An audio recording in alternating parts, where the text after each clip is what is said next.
안녕하십니까, 평생투자 파트너입니다. 오늘 방송할 내용은 첫 번째, 오늘의 지수의 어떤 상승이 어떤 의미를 가질까 라는 어떤 시황 이야기를 먼저 시작을 하고요. 그 다음에 고객 인터뷰를 하겠습니다. 지금 같이 시장이 좀 많이 흔들리고 심리가 많이 위축됐을 때 다른 투자자들은 어떻게 투자를 하고 있을까 라는 생각으로 한번 들어보시면 좋을 것 같고요. 그 다음에 시간이 만약에 된다면 예를 들어서 이런 거죠. 원칙에 대한 이야기인데요. 원칙이라는 것은 아주 심플하고 유치해도 좋다, 오히려 더 좋을 수도 있다라는 어떤 그런 관점에서 제가 과거에 원칙으로 했던 것들, 그러니까 그 당시 때, 그러니까 좀 예전이었으니까요, 얼마나 유치했는지도 한번 좀 보여드릴게요. 보여드리고, 하지만 그거를 이제 업데이트하는 과정에서 어떻게 변화했는지 또 좀 설명을 드리면 좋겠고 합니다. 일단은 시황이랑 뉴스를 먼저 좀 소개를 하겠습니다. 일단은 뉴스 먼저 해보면, 제가 지금 시간이 좀 이릅니다. 오늘은 3시 42분인데요 지금 아주 모처럼 일찍 했는데, 왜냐면 지금 인터뷰할 회원분이 곧 이제 시간이 된다고 해서 잠깐 바쁜 와중에 잠깐 하는 거라 일단 시간을 일단 맞췄습니다. 맞췄고, 그 다음에 일단 뉴스 먼저 한번 해볼게요. 뉴스는 최근에 이런 뉴스가 상당히 좀 많았거든요.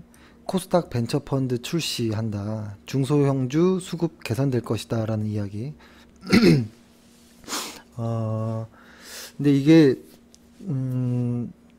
단 한 군데도, 그러니까 이게 지금 어떤 느낌이냐면,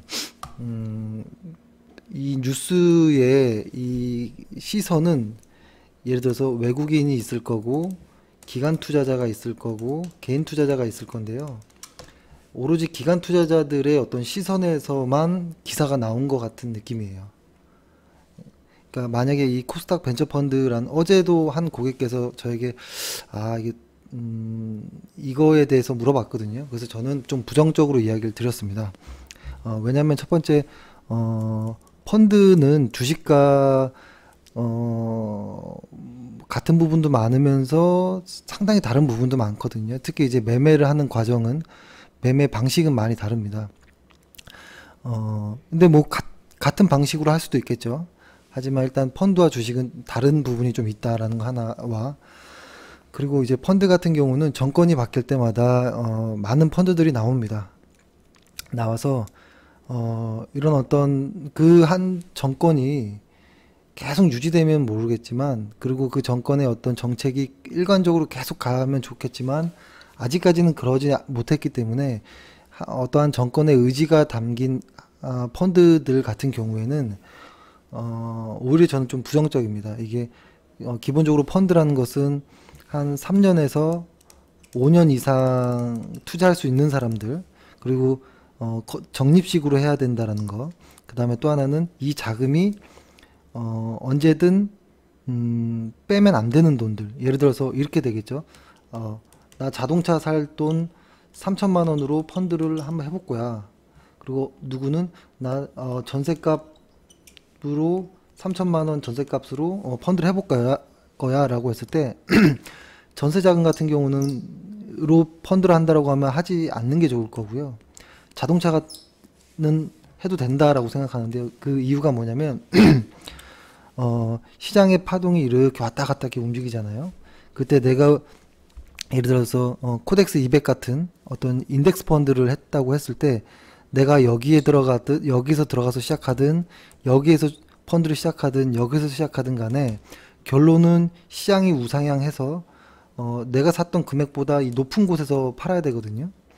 근데 높은 곳에서 샀다면 시장이 크게 한번 돌아와야지 다시 이 가격이 나오기 때문에 여기서 요만큼의 가격의 수익을 아주 작은 부분이라도 수익을 얻으려면 일단 최소한의 코스피 지수, 코스닥 지수의 어떤 파동의 큰 파동 이상의 기간이 필요합니다. 기간. 그리고 아주 작은 부분이지만 빠졌다가 올라가는 이런 부분이 있으면 당연히 적립식으로 단가를 낮추는 방식이 유효하겠죠. 그래서 근데 예를 들어서 전세 자금이다라고 하면 시장이 운이 없을 때 내가 샀는데 한 3년 후에 전세 자금을 빼야 되는데 돌아오다 말다가 지수가 멈췄습니다. 그러면은 여기서 어쩔 수 없이 손해 보고 팔아야 되는데요. 그쵸? 근데 만약에 자동차다 이러면 그래 아직 내 펀드가 아직은 수익이 아니니까 좀 더 기다려 보지 하고서 기다릴 수 있거든요. 왜냐면 자동차 같은 경우에는 당장 3년 후에 안 산다고 뭐가 큰일이 나는 건 아니거든요. 그래서 이렇게 좀 언제든지 내 투자 기간이 내가 원하는 수익이 안 났을 때 연장할 수 있을 정도의 기간 동안 흔들리지 않을 그런 자금이라면 적립식으로 펀드를 하면 이길 수 있다 라는 것이지만 반드시 필요한 자금들 뭐 결혼 자금 자녀를 위해 전세 자금을 빌려준다든지 혹은 뭐 반드시 필요한 무언가 이런 것으로는 안 해야죠. 그 대출로도 하면 안 되고요. 그래서 일단 요번에 나오는 이 펀드 얘기를 하다가 펀드에 대한 간략한 이야기를 좀 했는데요. 이 펀드를 보면 뭐라고 나와 있냐면 일단 뭐 세제 혜택을 준다 뭐 이런 것들이 있는데요. 이 펀드 운용하는 사람들의 입장에서 보면 보통 그러니까 전환사채 CB라든지 BW 한 15% 정도를 담아야 된다라는 것이 있고, 그쵸? 그 다음에 벤처기업으로 인정받은 그런 회사들의 35% 그리고 나머지 50%를 재량껏 할 수 있다라는 건데요. 요 부분에서 좀 위험할 수도 있다라는 생각을 합니다. 그쵸? CB라든지 BW가 들어가 있다라는 것은 운이 좋으면 아주 크게 갈 수도 있는데요. 그냥 예적금보다 못한 수익률이 나올 가능성도 높습니다. 하지만 안정성은 있을 수 있겠죠. 그죠? 그리고 나머지 35% 벤처기업으로 인정받은 7년 이내에 상장사에. 근데 오늘 나온 어떤 기업들을 보면 그거 중에서도 아주 괜찮은 기업들은 몇 개 그렇게 많진 않았거든요.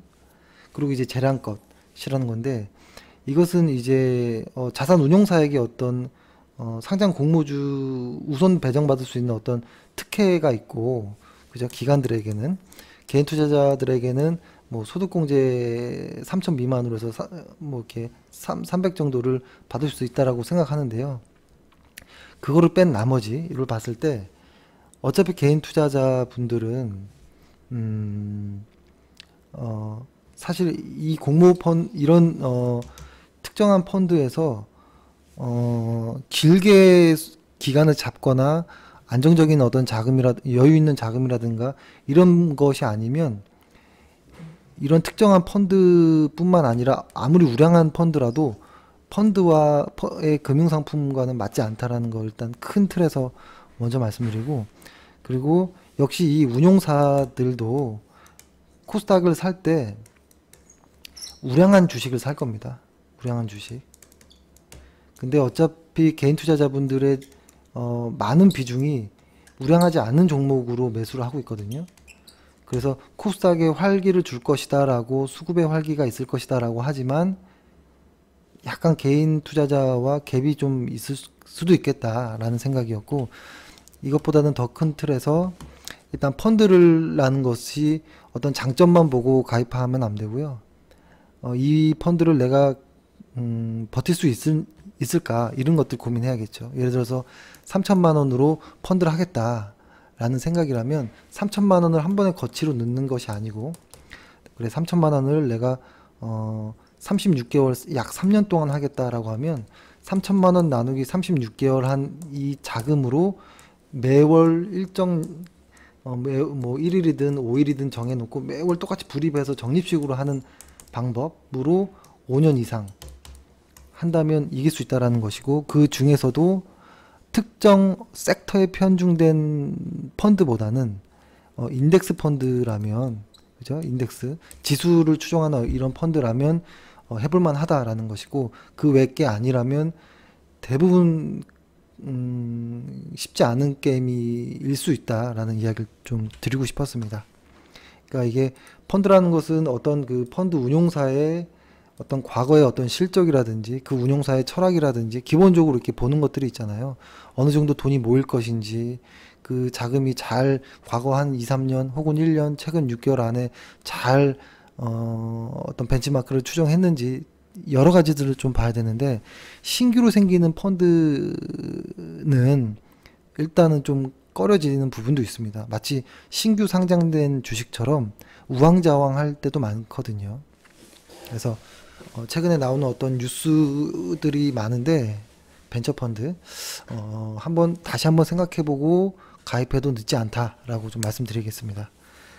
그리고 시황 이야기를 하려고 하는데, 일단은 고객과 먼저 통화를 먼저 하고 그 다음에 시황 이야기, 시황 그리고 원칙들을 한번 좀 설명드리겠습니다. 지금 전화를 아이고 통화 중이네요. 그러니까 저는 이걸 좀 실시간으로 좀 하려고 하거든요. 끊지 않고. 왜냐면 혹시 회원이 저희한테 싫은 소리를 할 수 있잖아요. 싫은 소리도 할 수 있기 때문에 그것을 끊고서 좋은 소리만 이제 이렇게 내보내거나 이런 거는 좀 그렇기 때문에 안 끊으려고 합니다. 그래서 다시 한번 전화를 해봐서 통화가 되는 것 같네요. 예. 여보세요? 아, 여보세요? 네, 안녕하세요. 아, 안녕하세요. 저 평생투자 파트너 이정훈입니다. 네, 안녕하세요. 예, 통화 괜찮으세요? 예, 예, 예. 예. 아, 뭐 좀 그냥 편하게, 예, 예. 좀 대답해 주시면 어떨까 하는데, 제가 몇 가지만 좀 여쭤보려고 하는데, 예, 예. 음, 첫 번째는 뭐 주식을 왜 하는지, 왜 하게 됐는지, 그 다음에 그러면 과거에는 어떻게 주식했고, 뭐 현재는 어떻게 주식했고, 하고 있고, 예. 어, 그리고 마지막으로는 지금과 같은 약세장에서 어떻게 하는 게 좋을까, 어떻게 하고 계신지, 이 정도거든요. 예, 그래서 예. 첫 번째부터 좀, 아, 일단은, 예, 주식을 어떻게 하게 됐고, 왜 하는지 좀 한번 설명해 주세요. 주식을 처음 시작하게 된 거는 이제 2016년, 네, 2016년 초 중반쯤에서 그 네, 브렉시트 그 전후로 네, 해서 시작하게 됐고, 네, 대부분 이제 주식 하시는 분들이랑 다 비슷할 거예요. 처음에는 그냥 그 월급이나 일단 네, 어떤 현금 자산 흐름으로만 돈을 모으기에는 뭐 적금이나 뭐 이런 일반 금융 상품으로 돈을 모으기에는 뭐 네, 좀 돈이 불려가는 속도나 이런 게 좀 모자란다 생각하고 이제 음, 자산을 좀 많이 증식시키기 위해서 처음에는 주식을 시작하게 됐죠. 음. 예. 그러면은 과거에 처음 주식할 때 어떻게 뭐 공부를 했거나 어떻게 매매를 하셨어요? 처음에는 주식을 할 때는 대부분 초보자들이 뭐 하듯이 보통 급등주나 뭐 좀 빠른 자산이 그렇게 크지 않았기 때문에 좀 빠른 매매 있잖아요. 예, 예. 그런 걸 하기 위해서 흔히 말하는 테마주랑 그다음에 뭐 일단 재료주 일정이 있는 어떤 그런 음, 모멘텀이 있는 주식을 시작하게 됐고, 근데 네, 운 좋게 처음에는 좀 따다가 네, 네, 그런 식으로 그 보통 단타 위주로 보통 많이 하게 됐고요. 처음에는 네, 처음에는 이제 많이 따다가 네, 한 번 크게 이제 물린 적이 한 번 있어가지고 어, 물리다가 이제 뭐 소위 말하는 물타기랬죠. 물타기를 네, 하다가 뭐 크게 뭐 손해 본 적도 있었고, 네, 결국에는 단타를 하면 네, 제가 계산해 보니까 성공 확률이 보통 80% 이상이 나와야지 네, 그쵸. 그 먹을 때는 짧게 먹고 손절은 좀 크게 치기 때문에 보통 네. 80% 이상의 확률이 나와야지 평균적으로 이제 자산이 이제 계속 증가되는데 네. 보통 그 정도 실력을 겸비하려면 제 주변 사람들 봤을 때는 보통 2, 3년 정도 이제 그 시행착오를 겪으면서 네. 네. 보통 그 확립이 된 후에 네. 결국에는 꾸준하게 이제 전업을 하면서 보통 돈을 벌게 되더라고요. 근데 네. 저는 뭐 직업도 있고 그렇기 때문에 뭐 네. 전업으로 그렇게 단타를 꾸준하게 칠 수 없었고 네. 그리고 가장 크게 후회되는 때가 2017년, 2016년 4분기부터 해서 네. 정확하게 말하면 12월 초부터 해서 네. 2017년 말까지 그러니까 또는 2018년 1월 장까지가 엄청난 강세장이었잖아요. 네네네. 그런 강세장에서는 오히려 그런 단타를 해서 먹는 네. 것보다는 이렇게 좀 중장기 포지션으로 좀 추세를 끝까지 따라가서 먹는 게 훨씬 더 많이 먹는 것 같더라고요. 제가 2017년 초창 2017년 6월 달까지는 솔직히 좀 수익이 많이 없다가 네. 2017년 그 한번 꺾이고 나서 다시 한번 올라갈 때 네. 그때 좀 예, 예. 좋게 뭐 게임주라든지 뭐 엔터주 뭐 이런 것들을 홀딩을 많이 해서 좀 크게 많이 먹었거든요. 근데 아. 그때 자산을 회복하고 오히려 좀 더 불리는 계기가 됐었죠. 네. 근데 그 단타 승률이 한 80% 정도 돼야지만 뭐 수익이 난다 이런 말씀하셨잖아요. 예, 예, 예. 근데 이게 아마 서로의 어떤 뭐 손절의 위치가 뭐 다를 수도 있겠지만 저는 이게 보면 한 10개 사서 9개 정도 맞춰야 된다라는 좀 생각이 들더라고요. 저 개인적으로는. 네네. 하나 정도 틀릴까 말까. 근데 사실 그런 승률이 저는 불가능한 것 같아요. 사실 그런 승률은. 제 생각에는. 주변에 보면 진짜 신기하게 하는 사람은 있긴 있더라고요. 근데 그분은 손절도 잘 치고 뭐 네. 어떻게 물타기에서 그 조금 반등 먹어서 손절을 최소화하고 뭐 그런 식으로 하는데 그거는 이제 그렇게 하는 어떤 담력이라든지 어떤 네. 깡 이런 게 있는 사람들은 오히려 잘하는데 근데 그 사람도 결국에는 자금이 커지니까 결국에는 스윙이나 중장기 포지션으로 갈 수밖에 없더라고요. 맞아요. 예, 예. 네, 그래서 맞아요. 그 저도 이렇게 보면 예, 처음에 사실 주식할 때 대부분 다 좀 빠른 매매를 하는데요. 확실히 자산이 커지니까 그러니까 처음에는 뭐 5일 이평선, 10일 이평선 보던 사람들이 자산이 커지면 그냥 200일 이평선 하나만 보는 사람들도 많더라고요. 예, 예. 그리고 이제 주식을 제가 시작한 때가 강세장 때 시작하기 때문에 네네. 그런 단타 성공률이 훨씬 높았다고 볼 수도 있고 왜냐면 장이 좋으면 단타를 치든 스윙을 하든 대부분 뭐 그냥 흔히 말하면 조금 물려도 버티기만 해도 어쨌든 이제 수익이 나거나 거의 뭐 손실이 없는 경우가 많기 때문에 네. 사실 그 실력이라고 보기는 좀 어렵고 그래서 2016년, 2017년을 내 주식 실력이라고 보고 이제 주식을 하면 안 될 것 같더라고요. 예, 예. 그러면 요즘에는 좀 어떻게 하세요? 그리고 제 원칙이 이제 네. 강세장일 때는 조금 신용까지 써가면서 좀 세게 하는 편이고 네.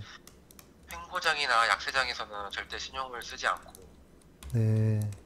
자산의 뭐 30%라든지 뭐 이런 식으로 비중 조절 흔히 말하는 리스크 관리를 철저히 하는 편이거든요. 왜냐면 주식이라는 거는 뭐 남과 경쟁해서 뭐 수익률 경쟁하는 뭐 대회가 아니잖아요. 네네. 그래서 뭐 10번의 기회 중에서 뭐 한두 번만, 세 번만 정확하게 먹어도 자산이 불려나가는 거기 때문에 네. 굳이 무리해서 그 흔히 말하는 일종의 그 반등을 조금 먹어보려고 무리하게 뭐 리스크를 걸고 뭐 1, 2%, 3, 4% 먹으려고 이제 매매를 하지 않고 그냥 짧게 손실을 보더라도 조금만 손실을 보는 게 해서 방망이를 짧게 잡고 이제 베팅을 한다 그런 식으로 이제는 노력하고 있고 횡보장에서는 그런 식으로 이제 운영을 하려고 하고 있고 아예 약세장, 네. 급락장이 오면 아예 매매를 안 하고 그냥 손절 다 치고 매매를 아예 안 하는 방향으로 일단은 원칙 그렇게 잡고 있습니다. 예. 그러면 지금 같이 이제 왔다 갔다 하는 장 있잖아요. 예, 변동성도 예, 큰 예. 이런 장은 좀 어떠세요? 불안하거나 좀 이러지 않으세요? 아, 지금 솔직히 조금 뭐 손실을 보고 있긴 한데, 지금 네, 그 자체. 근데 뭐 비중이 크지 않기 때문에 네, 제가 자산 그 불리는 금액이 한 3억 정도 되는데요. 네, 그 중에서 이제 평생 포트 네, 30% 정도니까 뭐 한 네, 9천에서 1억 정도 넣어놨는데, 네, 이 정도 손실은 솔직히 그 월급 정도로 커버가 되기 때문에 크게 뭐 걱정을 하고 있지는 않아요. 음, 예, 그냥 따면 2, 3% 따서 뭐 월급 정도 나오면 음, 뭐 땡큐한 정도 그냥 보고 있습니다. 예.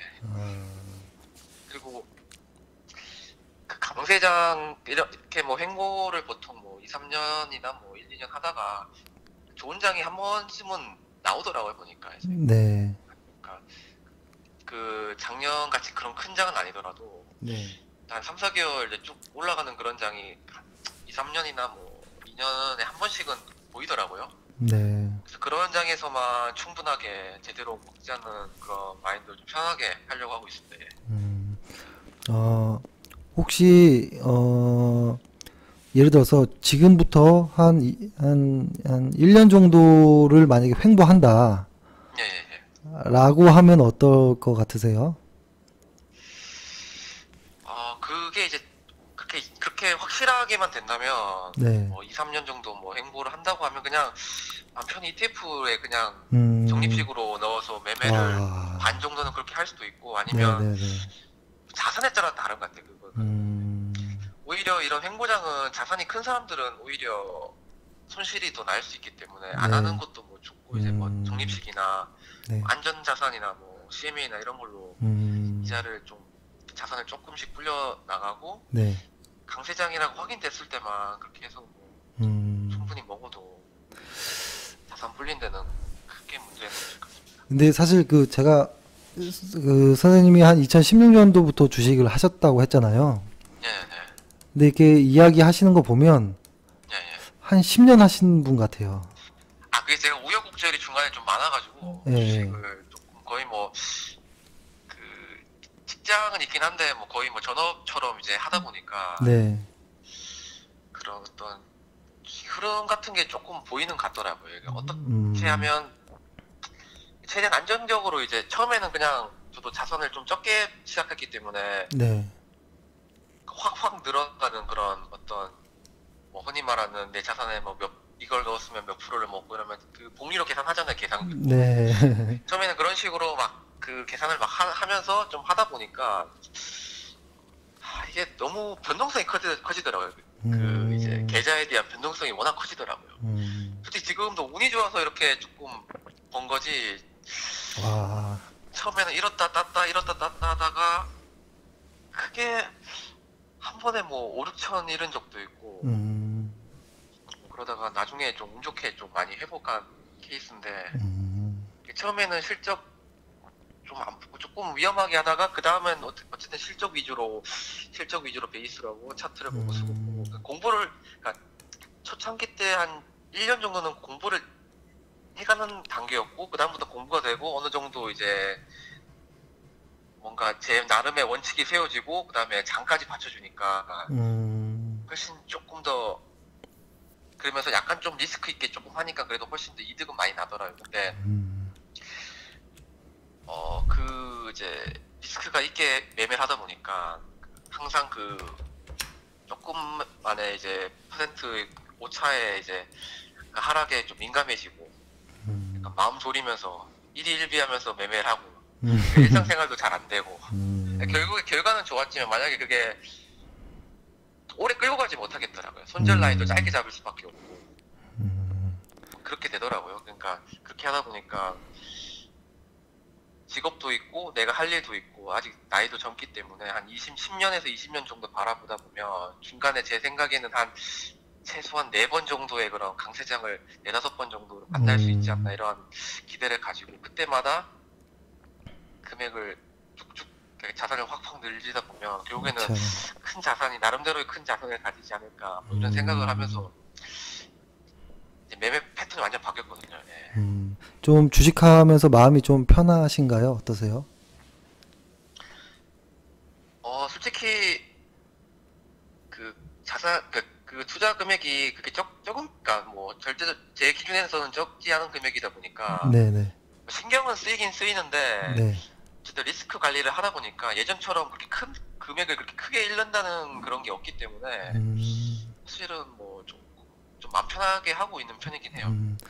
그러니까 저도 그러니까 선생님 이야기 들어보면 이게 뭐 매매를 하는 방식이나 이런 거는 아주 작은 어떤 원칙들은 다를 수 있지만 그러니까 크게 봤을 때 예를 들어서 자산을 아주 시장이 아주 긴 약세장이 오면 뭐 인덱스 뭐 추종하는 어떤 ETF라든지 혹은 뭐 아주 그런 장은 그렇게 좀 안전한 자산 쪽으로 해서 좀 뭐 예적금이나 CMA 쪽으로도 버틴다라는 어떤 생각도 하고 그다음에 또 강세장이 오면 그때는 진짜 계좌를 불리는 어떤 기회를 만들려고도 하는 이렇게 강약을 좀 생각한다는 게 저는 좀 놀랍은 것 같습니다. 보통 강약이 없거든요. 강세장이든 약세장이든 그냥 계속 강하게만 매매하거든요. 그런 이유가 제가 네. 약세장 행보장 때 그렇게 해서 많이 잃어봐가지고 예, 예, 예. 결국에는 이제 그 뭐 유학비 냈다 그런 표현을 하죠. 그런 돈을 좀 많이 지불하고 그걸 좀 배웠기 때문에 예. 왜 다 사람들이 이제 리스크 관리를 그렇게 주식 고수들이 다 리스크 관리 하라 그러잖아요. 근데 이제 일반적인 이제 초보자들 경우에는 그냥 차트 켜놓고 내가 이때 사서 이때 팔았으면 이만큼 먹어 항상 그런 생각을 하잖아요. 네, 네, 네. 시황도 안 보고 뭐 어떤 그런 것도 안 보면서 네.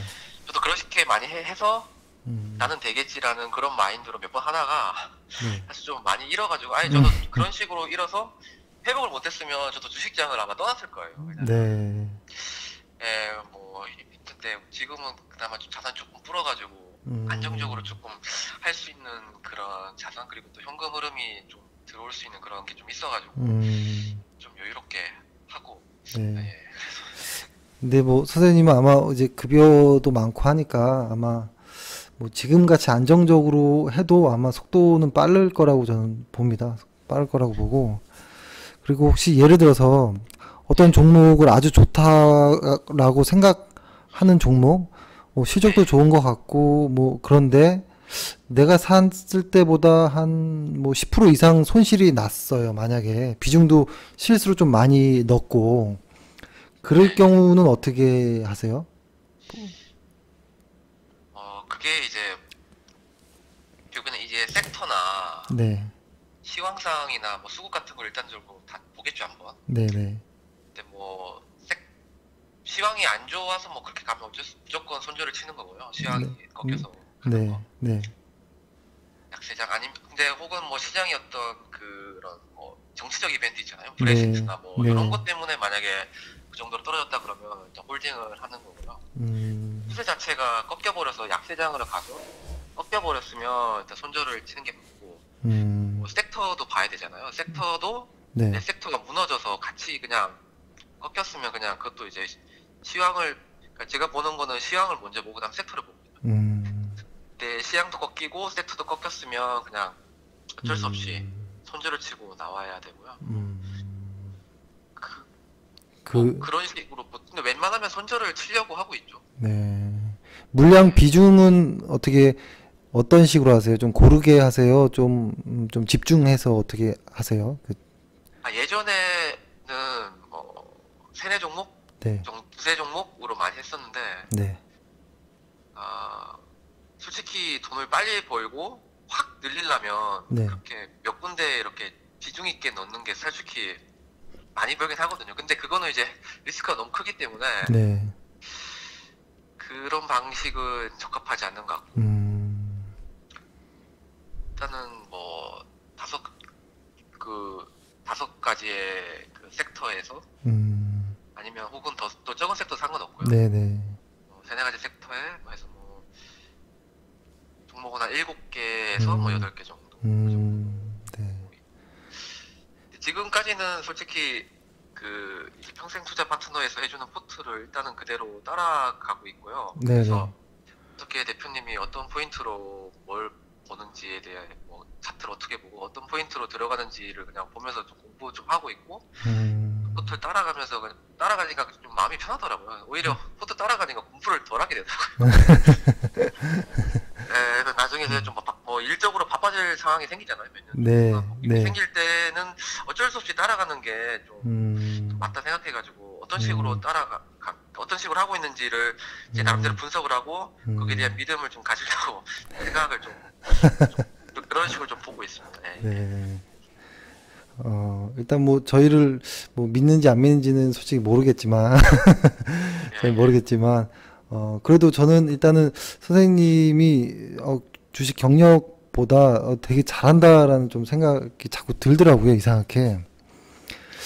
경력에 비해 되게 잘하시는 것 같아요.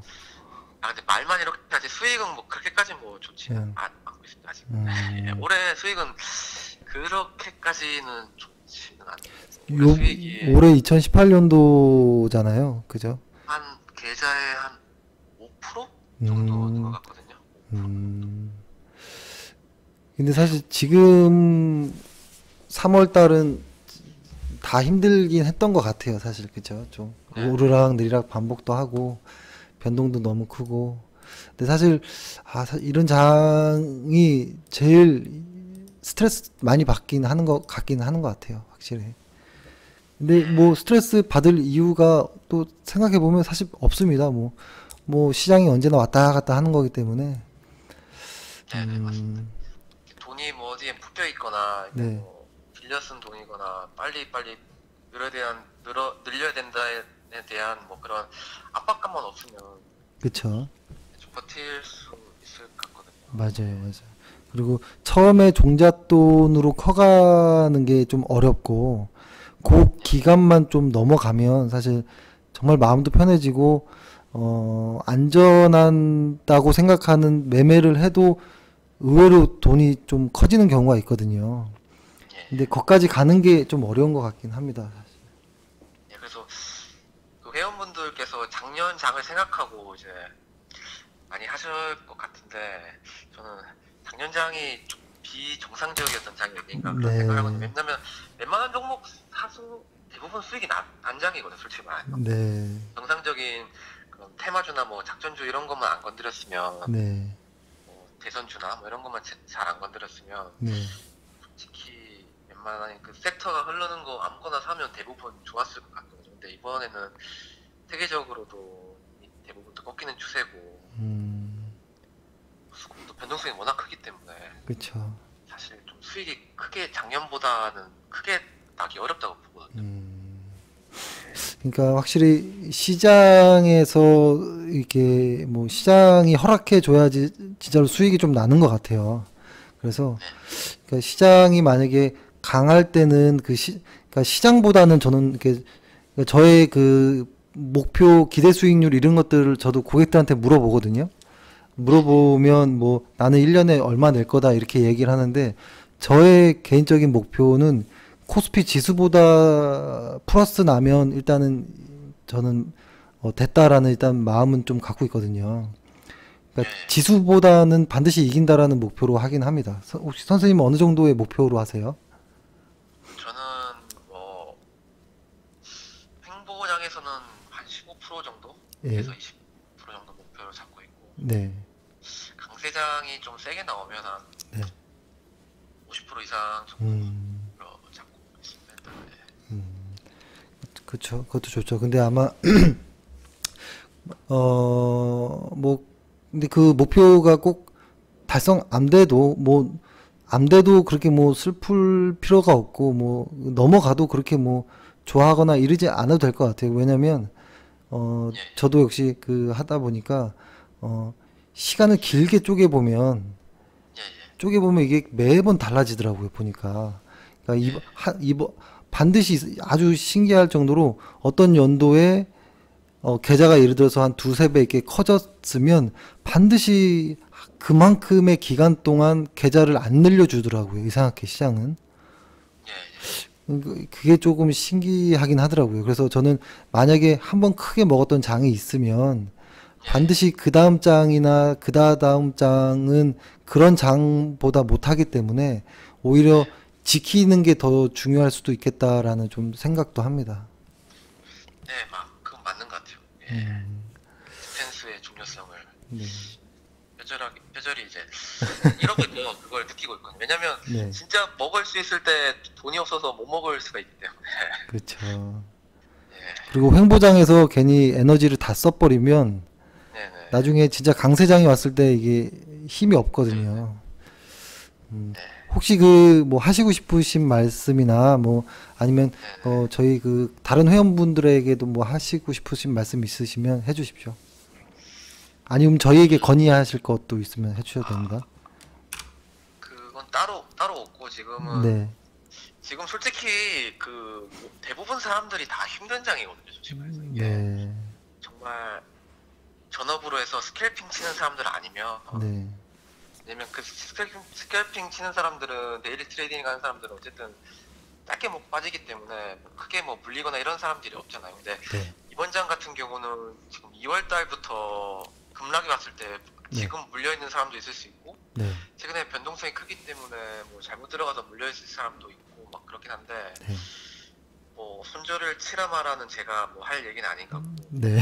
일단은 매매 원칙을 일단 우선은 정립한 다음에 거기에 맞게끔 이제 기계적으로 반복을 하다 보면 언젠가는 계좌가 우상향하는 걸 전 믿고 있거든요. 와, 참 제가 할 말을 다 하시네요. 그래서 이게 네. 그런 얘기에서 제가 같이 공부하는 사람들 중에 하는 얘기가 엑셀보다 대부분 사람들이 수익을 못 낸다거든요. 엑셀. 무슨 말인지 알죠? 네네.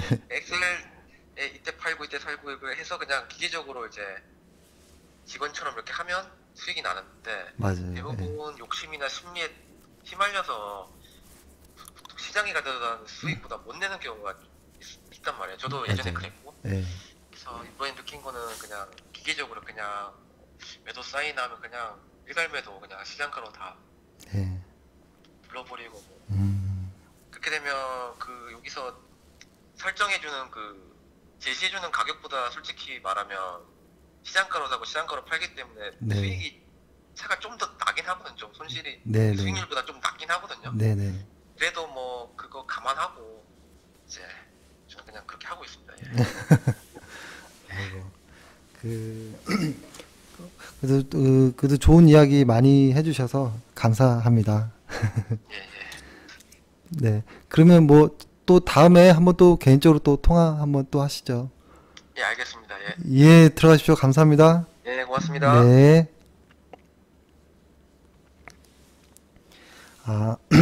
제가 이분한테 통화를 했던 첫 번째 이유가 저는 이렇게 주식 경력이 짧은데도 불구하고 완전히 마치 어떤 고수들이 하는 그러한 이렇게 생각을 다 하신다는 게 저는 일단 놀랬거든요. 놀랬고 그 이분이 실제로 잘합니다. 주식도 잘하시고 가끔 이분이 이제 이런 주식은 어때 하면서 이제 뭐 정리하신 어떤 뭐 자료라든지 이런 걸 보내주는 것들을 보면 저도 깜짝깜짝 놀라거든요. 근데 이분 직업이 상당히 바쁜 직업이라 아마 이분은 전업 하셔도 아마 성공하셨을 분이라고 보는데 이분은 의사 선생님이시다 보니까 못 하거든요, 바쁘게. 그래서 직장인 주식 투자처럼 어느 정도 일정 부분, 그러니까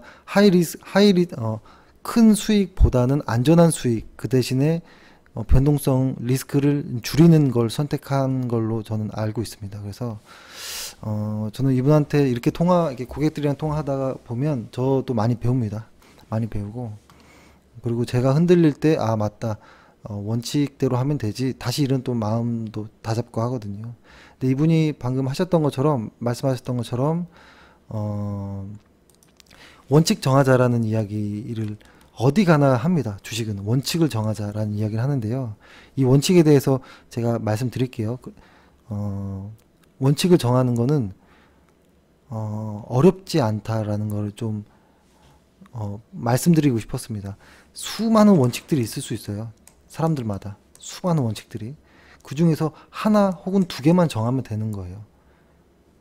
이 원칙을 다 지킬 수는 없는 거거든요. 그러니까 저의 개인적으로 저는 어떤 원칙을 했는지 이런 거를 일단 시황 먼저 잠깐 짧게 말씀드리고 해볼게요. 일단은 일간 차트로 한번 보면 일간 차트로 보면 이런 거죠. 예를 들어서 일간 차트로 보면 요때 그 분산이 있었고 코스피 지수인데요. 이때 분산이 있었고 이때 매도를 했었고 그 다음에 이 하락했던 이 저점이 있었잖아요. 이 저점 이 과정에서 1차적으로 저는 이 저점 라인을 가장 중요한 라인이라고 일단 보고 있습니다. 보고 있고 그 다음에 시장에서의 그날이 나왔던 이 날, 그죠? 이게 잘 확대가 좀 작아서 안 보일 수 있겠는데요. 요렇게를 좀 중요하게 보고 있거든요. 그래서 이쪽 언저리를 깰 때 아주 민감하게 반응을 할 것이고, 만약에 여기까지를 깨면 이거는 이제 뒤도 돌아보지 않겠다라는 마음으로 일단 주식을 하고 있고, 주식을 예, 현재 그렇게 시장을 보고 있고, 근데 그것이 지금 다른 나라 시장도 마찬가지입니다. 보면 다우 같은 경우에도 어떤 모습이냐면 이 요때 요때 다우도 분산이 있었고 요때 마지막에 저점이 있었고 이 저점 라인을 교묘하게 건들지 않고 있어요 지금. 그죠? 건들지 않고 여기서 이제 반등을 주는 건지 어떤 속임수를 주는 건지 몰라도 일단 버티고 있는 정도의 모습이다. 근데 이게 오늘 우리 시장처럼 예를 들어서 1%대 거래량을 실은 상승이 나왔잖아요. 우리 시장이. 그래서 조금 모처럼 좀 반가운 모습이었습니다. 왜냐면 한동안 하락할 때 하락 거래량이 더 많았고 오히려 지수가 상승할 땐 거래량이 줄었습니다. 근데 이런 것들이 보통 시장이 약할 때 이런 거고 시장이 좋아질 때는 상승할 때 거래량도 같이 껑충껑충 상승하고 하락할 때는 거래량이 줄거든요.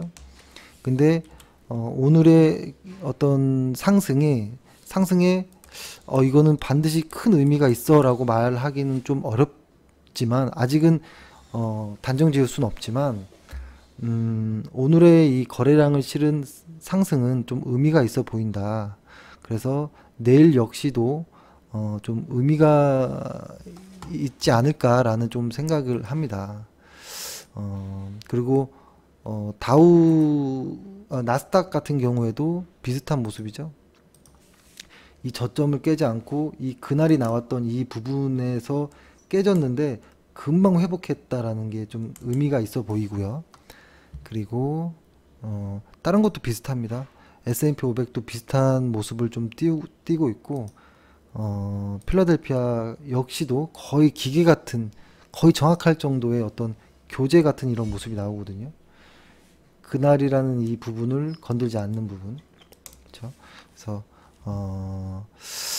일단 이것이 오늘 우리 시장에서 거래량을 동반한 것이 일단 나쁜 건 아니다라는 겁니다. 나쁜 의미가 있기 어렵다.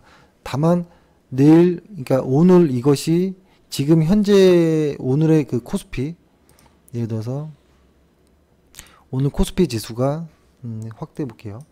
코스피 지수 오늘이 거래량을 동반하면서 1% 이상의 상승을 보였다라는 것은 아주 좋은 의미를 가질 수 있는데 이 하나의 캔들이 추세를 만드느냐라고 보면 그것은 좀 부족할 수 있다. 어떤 일정 기간 동안에 캔들들이 모여야 추세가 나오잖아요. 그러기엔 오늘이 의미 있는 혹은 기분 좋은 캔들 하나이다.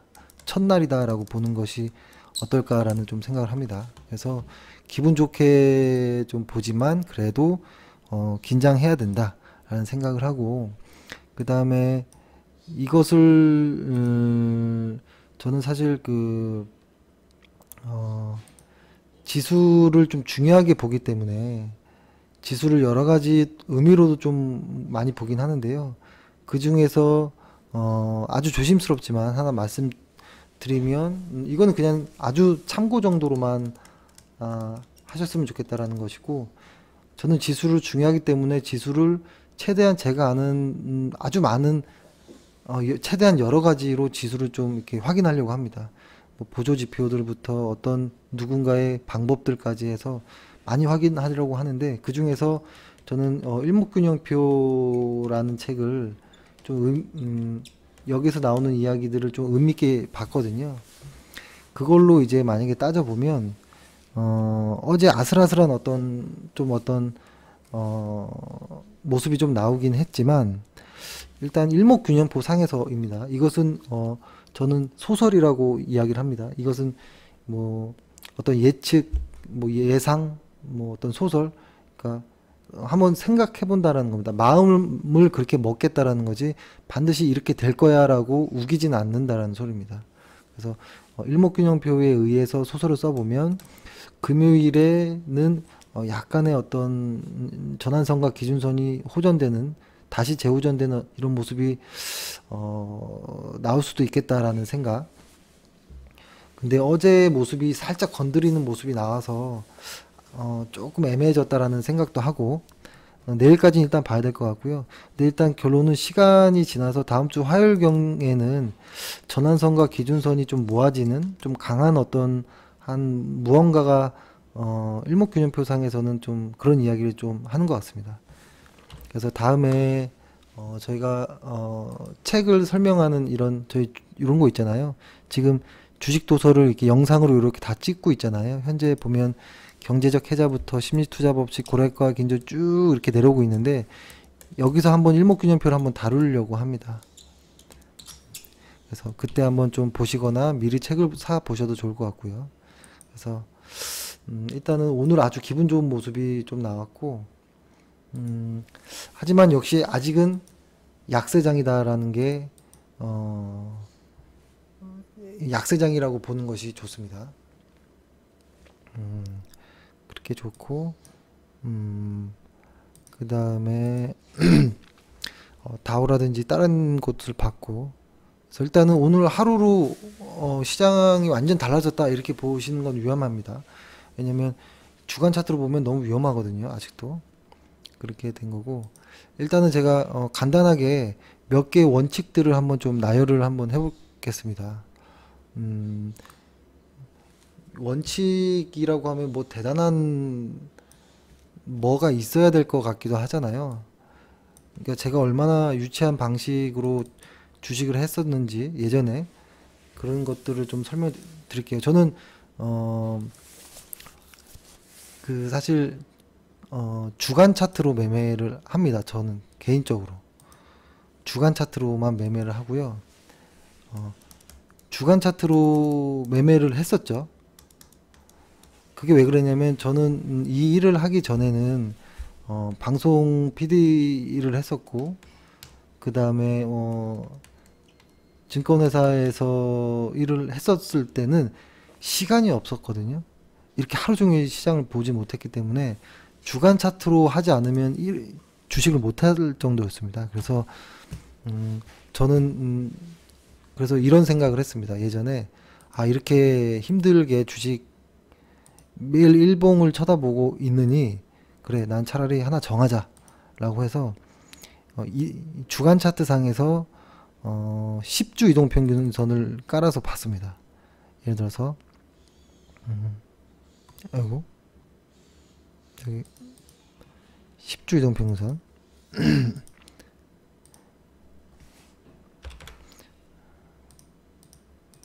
10주 이동평균선을 한번 깔아서 한번 볼게요. 아주 두껍게 해가지고 얼마나 제가 예전에 무식하게 주식을 했었는지 보면, 예를 들어서 뭐라고 할까요? 시가총액 1등 삼성전자 한번 볼까요? 이런 거죠. 예를 들어서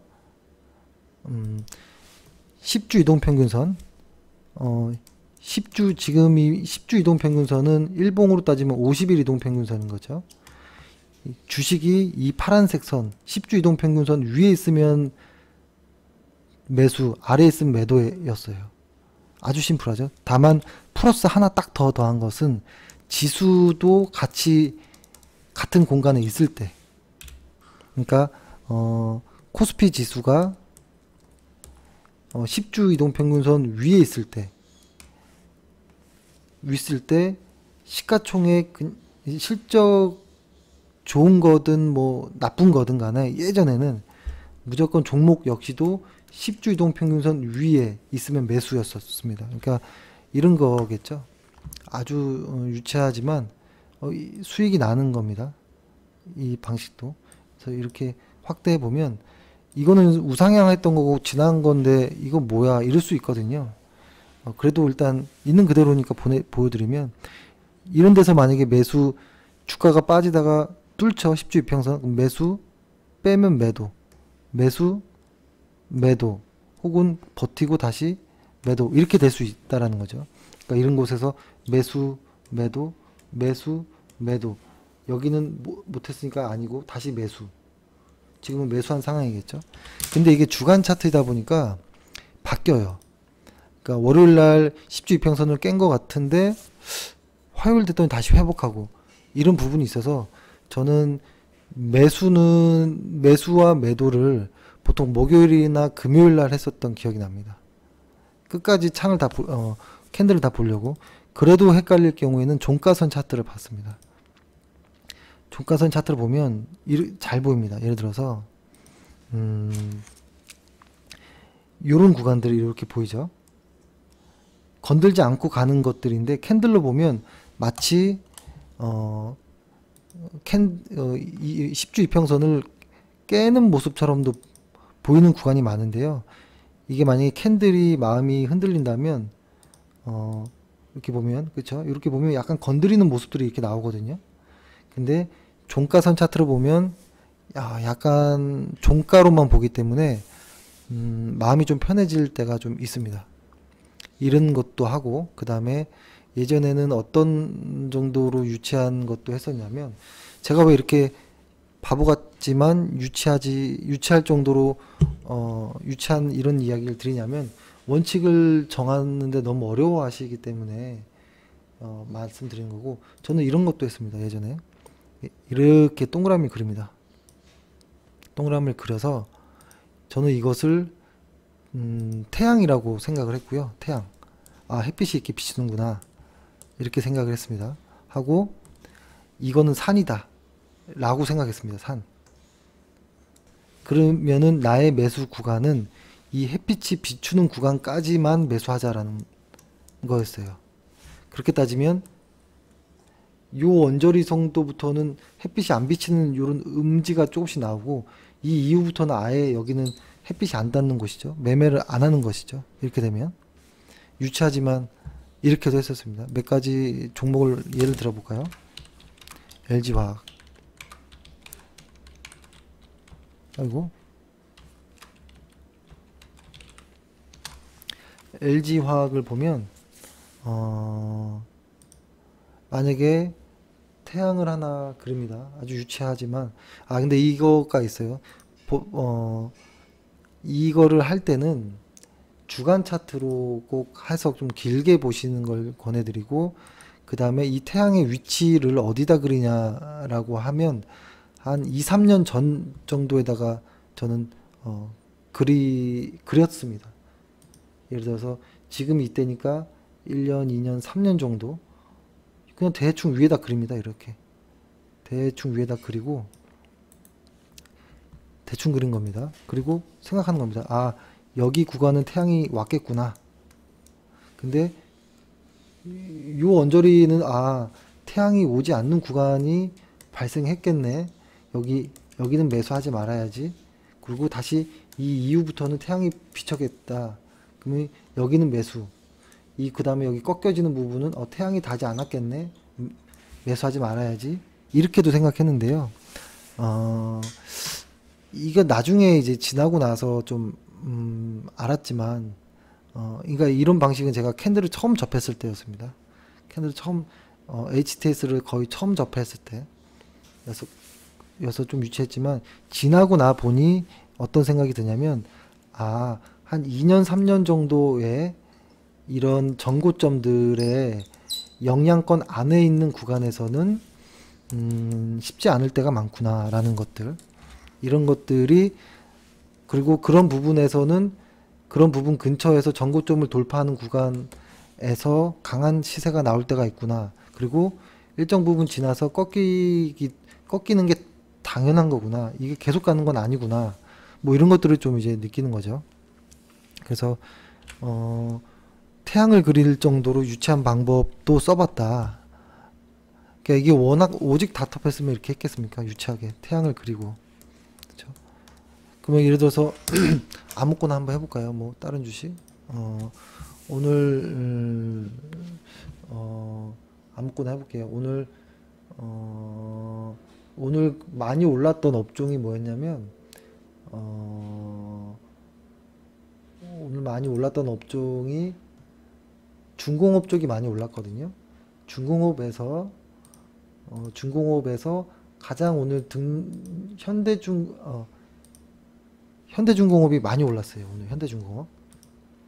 그럼 이것을 만약에 태양을 그리는 사람의 입장에서 본다면 한 2년 정도, 3년 정도 후 여기다가 이제 태양을 그렸겠죠. 이렇게 여기다가 이렇게 이거를 조금 좀 확대를 해보면 조금 높게 그려볼까요? 이 위치에다가 이렇게 그렸다면 유치해도 한번 해볼게요. 태양이 아직은 비추는 구간이 아닌 것 같은 생각이 들어요. 이렇게 아직은. 근데 잘하면 조금 있으면 이 태양이 음지에서 빠져나와서 양지가 나올 수도 있겠다 라는 생각. 근데 그것이 한 1년 전에 전고점을 벗어나는 어떤 순간이 될 수도 있는 겁니다. 그래서 단순하지만 나중에 그 단순함이 최고였구나라는 것도 느낄 수 있습니다. 그리고 예를 들어서 이 태양을 지우고 10주 이평선 매매를 하는 사람이었다라고 하면 여기선 이렇게 됐겠죠. 매수, 매도, 매수, 매도, 매수, 본전, 매수, 뭐 본전, 뭐 이 정도 됐겠죠. 그렇죠? 그리고 아직은 매수 구간이 아닌. 그렇죠? 제가 또 뭐가 있었을까요? 예를 들어서 그리고 이런 것도 했습니다. 예를 들어서 저도 좀 갑자기 생각하려니까 생각이 안 나는데요. 저는 가장 많이 흔하게 한 언제인가요? 이것도 꽤 전이었던 것 같아요. 그 전에 어떤 방식을 보고 조금 좋았었냐면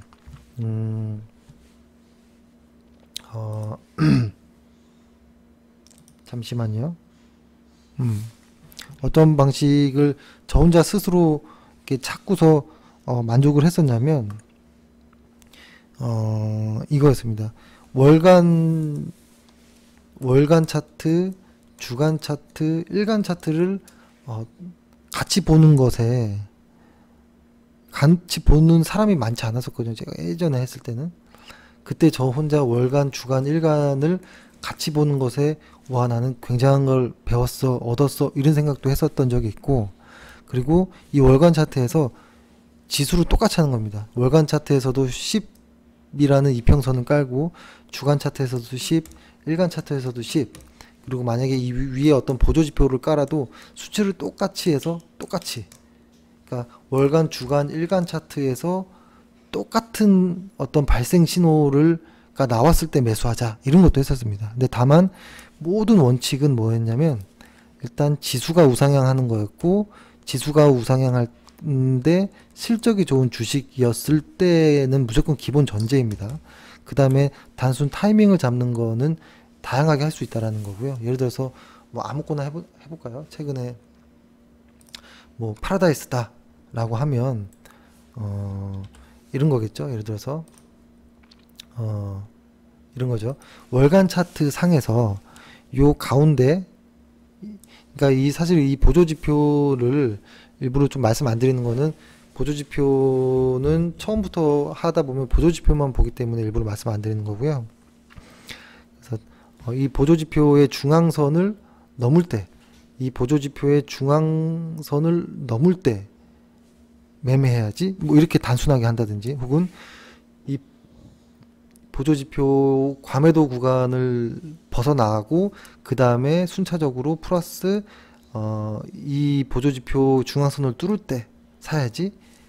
대신 그 자리를 주간 차트에서도 보조지표가 같은 중앙선을 뚫을 때 또 더해서 일간 차트 역시 그런 보조지표가 중앙선을 뚫을 때 사야지 해서 하나씩 늘려가기 시작했거든요.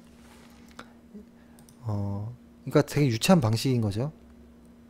유치하다라고 보긴 뭐하지만 결과는 유치하지 않았지만 이것을 만들어가는 과정이 유치했던 거였죠. 좀 초동생 같고. 그 대신에 한번 해볼까요? 예를 들어서 요때였습니다. 구간이. 요때 매수한다라는 것이 한 8월이나 9월 정도의 매수 구간이었고, 주간 차트로 봤을 때 이 구간이었습니다. 주간 차트상에서 또 이 구간, 일간 차트에서는 여기 똑같이 뚫는 구간, 요 구간이었거든요. 보면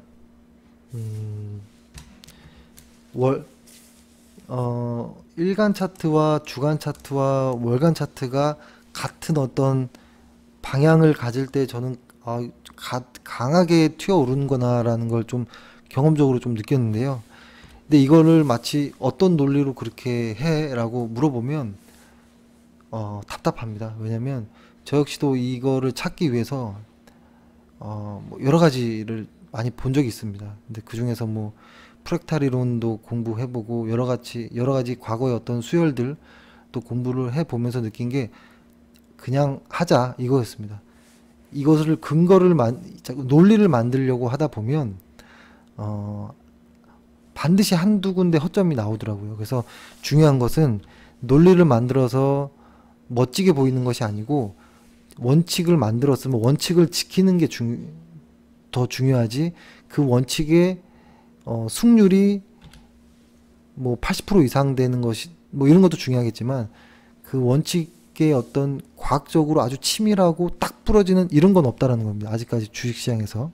그래서 시장이 좋을 때 실적이 좋은 놈을 나의 어떤 원칙으로 뭐 주간 차트상 10주 이동 평균선을 기준으로 매도를 할 수도 있는 거고, 보조지표 3개로 해서 월간 차트, 주간 차트, 일간 차트 동일하게 맞았을 때만 매수한다든지, 아니면 더 유치하게 태양을 그려본다든지. 그래서 예전에는 하도 뭐 이것저것을 뭐 이렇게 하다 보니까 결국은 수학을 다시 공부하게 되더라고요. 나중에는. 그래서 이건 아니다라는 또 생각도 했었는데 미적분을 뭐 이렇게 합니다. 나중에는 마치 로켓 쏴듯이 지구에서 달로 로켓 보내듯이 자꾸 어려워집니다. 공식들이. 근데 제가 생각하기에는 그런 것보다 심플한 게 더 좋다. 그리고 그것들이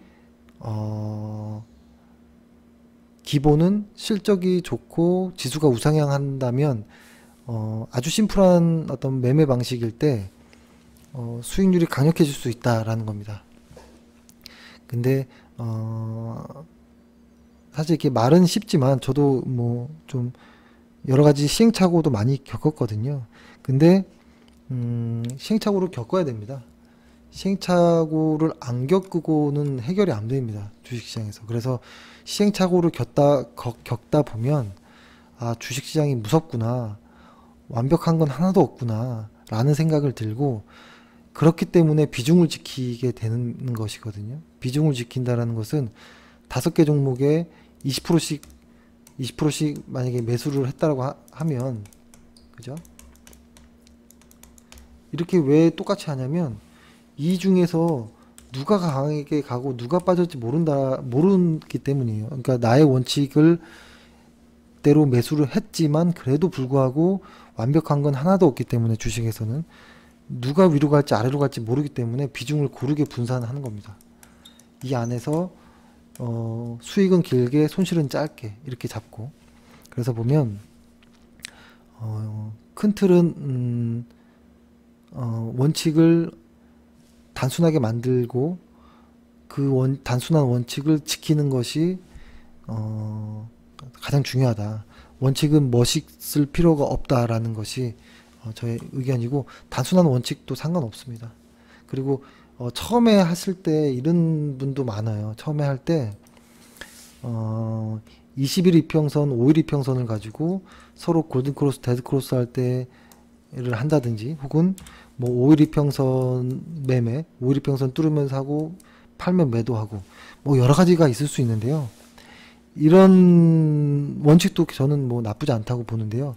이평선이 짧으면 짧을수록 이평선들이 짧으면 짧을수록 수익이 많이 안 난다는 것은 확실한 것 같아요.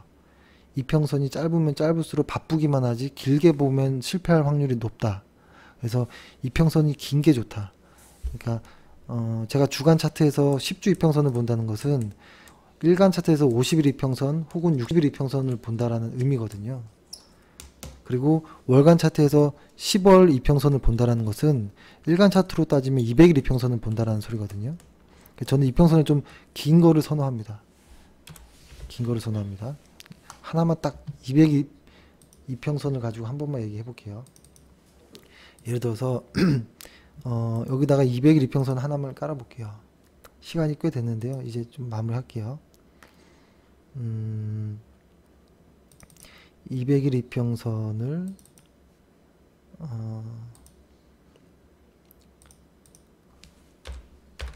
200일 이평선을 깔아 보겠습니다. 200일 이평선을 만약에 깔아서, 그죠? 깔아서 보면 200일 이평선 맞죠? 예. 200일 이평선을 깔아서 보면 제가 좋아하는 트레이더 중에 빅터 스페란데오라는 트레이더는 200일 이평선이, 그리고 이 200일 이평선을 제가 갑자기 이름이 생각이 안 나는데 그랜빌이 처음에 아주 자세하게 좀 다루긴 했죠. 그랜빌 의견도 충분히 괜찮고 빅터 스페란데오도 좋은 내용을 많이 담았는데, 200일 이평선이 횡보하거나 혹은 우상향할 때만 매수를 합니다. 특히 이제 200일 이평선이 이렇게 우상향할 때 여기 이 구간에서 강한 거래량을 뚫으면서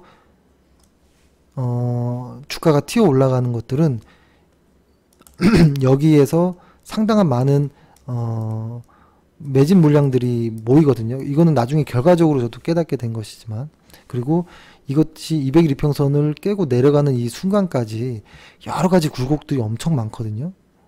이것들을 일일이 대응 못합니다. 5일 이평선으로 기준을 하면.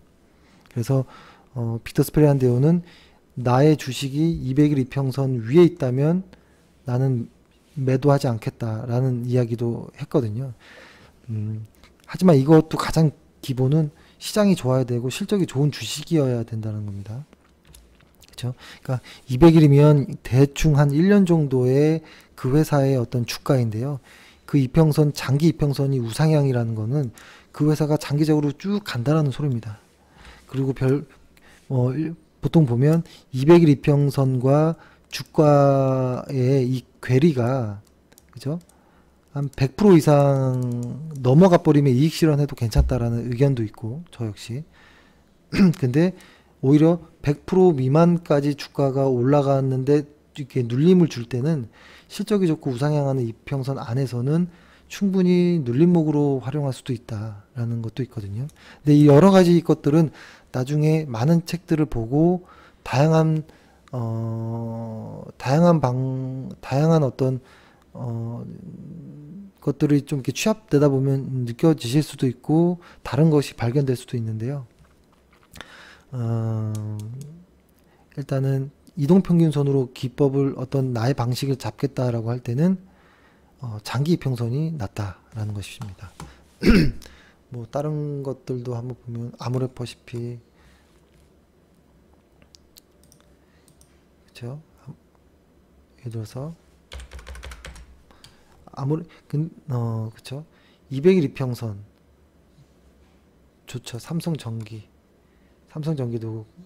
그렇죠. CJENM. 근데 요런 것도 있을 수 있어요. 보면은 제가 요거를 말씀드리려고 횡보를 하나 보려고 했는데, 지금 CJENM은 약간의 우상향을 보이고는 있거든요. 만약에 200일 이평선으로 매매하는 사람들은 이런 데가 매수 자리인 거예요. 그리고 이런 구간이 매도 자리. 근데 이 매도 자리를 어떻게 알아라고 할 때 이런 거죠. 만약에 여기서 매수를 했다면 여기 가격이 만약에 이런 거죠. 한 7만 원이다. 그리고 그러니까 예를 들어서 내가 매수한 어떤 가격보다 나 한 20% 이상 올라가면 그냥 팔 거야. 이렇게 해도 된다라는 소리예요. 그리고 만약에 이 언저리에서 매수했다면 기다렸다가 매도해도 되고, 혹은 반의 반, 200일 이평선의 반은 100, 100의 이평선의 반은 50. 이것은 옛날에 이렇게 많이 썼는데요. 뭐냐면 여기서 사서 여기서 팔려니 너무 아깝다라는 거예요. 이 여기를 다 놓쳐서.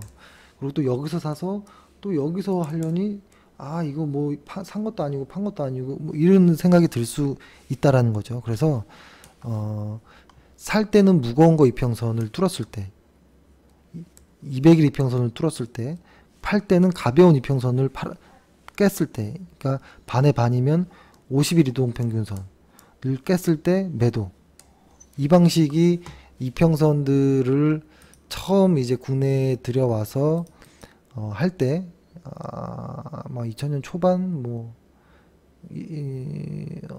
99년, 98년 뭐 이랬던 기억이 나는 것 같은데요. 저도 기억은 잘, 근데 상당히 괜찮은 방법 중에 하나입니다. 예를 들어서 52평선을 한번 깔아볼게요.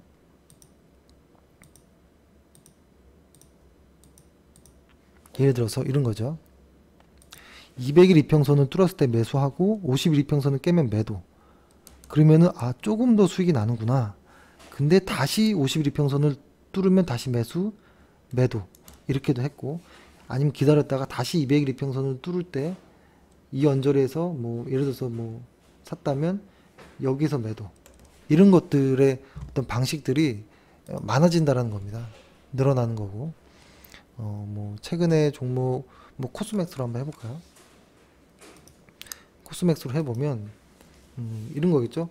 여기서 샀으면 본전, 다시 여기서 샀으면 약간의 수익, 다시 샀으면 본전, 다시 사고 지금은 큰 수익을 나는 구간. 그러니까 보통 이게 우상향할 때 이평선으로 매매하면 크게 깨지지 않는다라는 것이 이런 논리이죠. 우상향한다라는 것은 이렇게 간다라는 거잖아요. 그렇죠? 크게 이렇게 갈 때 이렇게 사서 이렇게 판다라는 생각이잖아요. 그죠? 이런 것들. 그래서 무릎과 어깨 정도의 위치를 포지션을 잡고서 매매할 수도 있다라는 것이고, 사실 되게 많거든요. 많고 한데 지금 저희의 방식은 다음에 한번 설명을 드리고, 일단은 오늘 말씀드리고 싶었던 거는 원칙을 꼭 빨리 하루라도 만들자라는 겁니다. 뭐가 됐든 나의 원칙이 하나는 필요하다. 그 중에 가장 큰 거만 말씀드리고 끝낼게요. 지수가 좋아야 된다. 만약에 지수가 좋은 게 뭐냐라고 하면 그것도 정하는 겁니다. 나는 20일 이동평균선 위에 지수가 있으면 강세장, 20일 이동평균선 아래에 있으면 약세장, 이렇게 나는 정의할 거야. 그러면 그게 자기만의 원칙인 거예요. 그리고 이거 상당히 이렇게 해도 괜찮습니다. 이 정도로만 해도 의미 있거든요. 그리고 또 하나, 플러스 반드시 실적이 좋은 회사를 매수할 거야 라는 거. 그리고 또 하나, 반드시 비중을 골고루 할 거야. 한 종목의 비중을 나는 10% 이상 걸지 않겠어. 혹은 나는 한 종목의 비중을 20% 이상 걸지 않겠어 라는 어떤 무언가를 해놔야 되는 거. 이것들이 저는 좀 중요한 것 같아요. 그 다음에 작은 것들은 사실 여기서 하나만 더 더하면 나는 얼마 정도 되면 무조건 손절하겠어. 혹은 얼마 정도 되면 이익 실현하겠어. 여기 정도까지만 되면 그 다음은 거기서 거기일 수도 있습니다. 누가 잘하고 못하고의 개념이 아니라, 대신에 이제 회사를 잘 고르거나 이런 중요한 것도 있겠지만 아, 실적대로 회사를 쪼다 보면 몇 개 안 걸립니다. 보통 2,000개 중에서 50개도 안 되는 회사들이 걸려요. 보통 2,000개 중에서. 그러니까 2,000개 중에서 5% 이게 몇 프로인가요? 2,000개 중에서 3%밖에 안 되는 거죠. 그러니까 2,000개에서 200개가 10%, 20개가 뭐 1%니까 뭐 2점 몇 프로 정도죠. 뭐 그죠? 2점 몇 프로 정도, 3% 미만의 종목이 걸리는 거잖아요. 근데 이것은 고르려고 하던 게 아니고 실적대로 실적이 좋은 거 항상 꾸준히 우상향하는 거, 뭐 EPS가 20% 이상 증가하는 거 이런 것들은 저의 원칙이잖아요. 이런 것들을 대입하다 보면 2,000개 종목 중에 항상 한 50개도 안 걸리고요. 아주 강세장일 때는 150개까지도 종목이 나올 때도 있고. 근데 최근엔 다시 종목이 좀 약간 줄긴 했지만 그래도 뭐 그나마 좀 괜찮거든요. 근데 시장이 아주 약세장이고 횡보장일 때는 50개에서 30개에도 막 안 나올 때가 있어요. 근데 이런 것들은 좀 해봐야 됩니다. 직접 해봐야 되는 것이고, 그렇죠. 그래서 오늘 시장 좀 이야기가 길었는데 그래도 마무리는 하겠습니다. 아마 저희 방송은 길어서 웬만한 분들은 1.5배속으로 들으시라고 좀 권해드리고 싶고, 그래야지 졸리지 않거든요. 그리고 우리 방송을 볼 정도면 조금 약간 좀 특이하실 수도 있습니다. 저희 방송은 재미가 없거든요.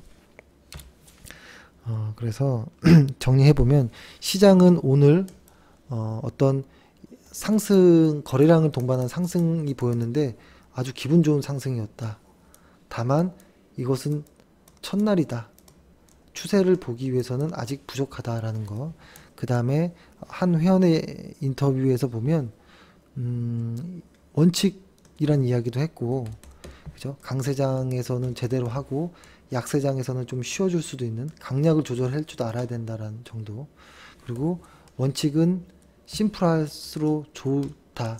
다만 아까 가장 기본이 되는 것들, 지수가 좋아야 되고 실적 뭐 이런 것들, 이건 반드시 포함했으면 좋겠다라는 것입니다. 그래서 오늘 이 정도로 방송을 하고요. 오늘 하루도 고생 많으셨고 내일도 화이팅 하겠습니다. 감사합니다.